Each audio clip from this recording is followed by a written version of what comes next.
Let's begin with Barbara Starr at the Pentagon. And Barbara, we're now hearing that it was the target himself who detonated a bomb that killed members of his own family. What more are you hearing on this front?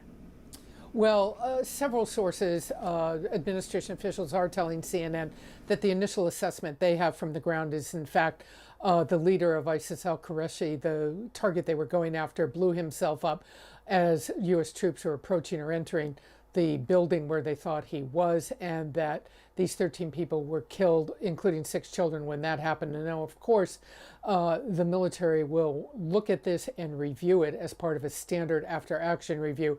There are always concerns about civilian casualties. That said, this mission was one of the most dangerous the U.S. military can undertake. Special operations forces went in by helicopter, and it is our understanding from additional sources that these were members of the Joint Special Operations Command. That is the most elite. They conduct the most dangerous missions. That can include the Army's Delta Force, Navy SEAL Team 6. We don't know exactly what troops were on the ground, but we know that this was a very difficult mission for them. In these kinds of operations, they go in very quick, they go in very hot. They want to spend the minimum amount of time on the ground to minimize their own risk and get out safely.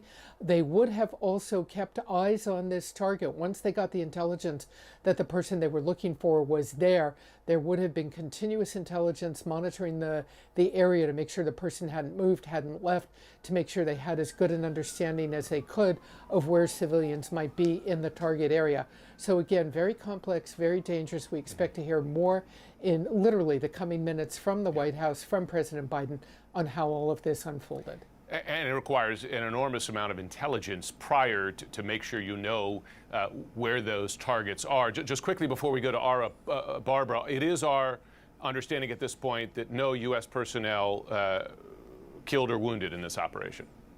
That's right. We have asked repeatedly just to make sure everybody everybody did come back safely. Okay, that's good news. These are dangerous operations. Arwa, just across the border there in Turkey, this war against ISIS in Syria has continued somewhat out of the spotlight, but with some real firefights. Most recently, you had ISIS fighters take over a major prison in Syria. How has that fight been going? And in your view, how significant an operation is this one? Well, first of all, we've been seeing ISIS carrying out small-scale operations both in Syria and also across the border in Iraq. That attack that they carried out on the prison in northeastern Syria, most certainly their most significant operation to date. And there have been growing concerns that many analysts and experts on the ground and on the global stage have been warning about, that ISIS does still maintain this capability to regroup, resurge, reemerge, and that the U.S. needs to be keeping a bit more skin in the game when it comes to that. But one thing that the U.S. has learned in the battles against ISIS is that the vast majority of the time when they do go after these ISIS targets, there are civilians in the area, and quite often there are civilians in the very same building. Eyewitnesses to the raid that took place, that took out ISIS's leaders, say that there were helicopter gunships overhead for hours firing. Explosions were heard. If you look at the footage from the scene, you see that it's not just the main target house, or what is allegedly the main target house, that was damaged. A number of other building structures in the area also had what seems to be damage from explosives or from bullets. So the U.S. is going to have to answer a lot of questions if enough pressure is actually put on them, on the administration and on the U.S. military, as to why they went in with such a level of lethal force. And if this ISIS leader was under such surveillance, did they not know that he was living inside a building that also had families? And was the calculus made that it was okay to put those women and children, no matter who they might be related to, at risk? When you talk to people on the ground in Syria, they say that it was a terrifying experience for them. And they also want to know why. Why was the U.S. so willing to go after a target like this and so unwilling to take any sort of concrete action when it came to stopping Syria's civil war? Yeah, no doubt a huge risk undertaken by this administration. Natasha, it was just 24 hours ago that we were covering a Pentagon briefing following the announcement that several thousand U.S. troops would be sent to Eastern Europe. At the time, was there any indication that this separate operation was also in the works? There wasn't, Bianna, and it's really interesting, obviously, because this is a president who has wanted to end the forever wars, who has wanted to bring troops home. Obviously, we saw that in Afghanistan. He wanted to end that war. He's wanted to end, for the most part, these kind of combat operations overseas. But Syria has been a major exception to that, and I think a lot of Americans would be surprised to even know that the U.S. still has troops on the ground there that have been helping, for the most part, the Syrian Democratic Forces fight ISIS over the last 6-7 years there. Those operations have continued, and despite efforts by the Trump administration to pull out U.S. involvement in Syria, that is continuing, and that is something that the Biden administration has said will continue because they see it as a very important mission there to kind of stymie the Islamic State in Syria. Just a couple weeks ago, we saw that, even more recent than that, we saw that ISIS took over a compound in northeastern Syria, and U.S. troops had to be brought in to kind of help the Syrian Democratic Forces get out of that situation. So a lot is still happening in Syria. I think a lot of people might be surprised to know that, but this is not a mission I think that the Biden administration is going to be changing anytime soon, especially since they seem to have gotten this very high-value target.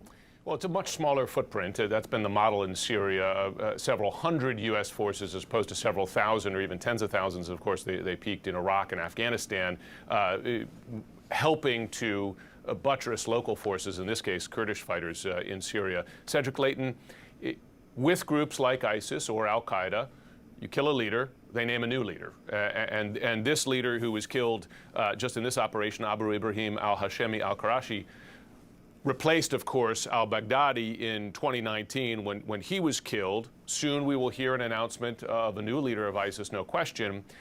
Is this a blow to an organization like this? A significant blow? Or one they can recover from? It is a significant blow, because what you're looking at is, they're basically cutting off the head of the snake. But it's, kind of like the old Greek mythology with the Hydra.